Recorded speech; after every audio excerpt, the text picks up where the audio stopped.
من fincanec çay bekvar utali xwedî demêde ez bênî kotî dilber te çi kiribû bi dilê xwe min fincanec çay bekvar utali xwedî demêde ez bênî kotî dilber te çi kiribû bi dilê xwe Gava tu derketî ji welat evîn dara te re vêya bi yekî din re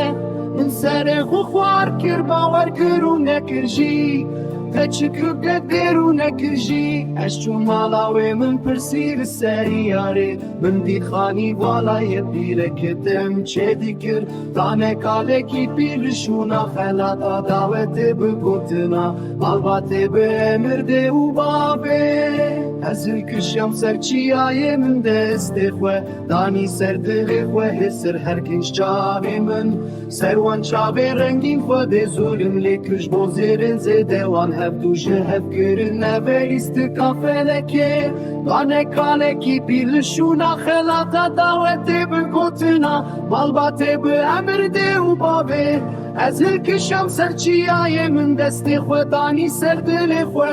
Hesir her kim ji çavê min li ser wan çavê rengîn Xwedê zulm lê kir ji bo zêrên zêde wan hevdû ji hev kirine belîstika felekê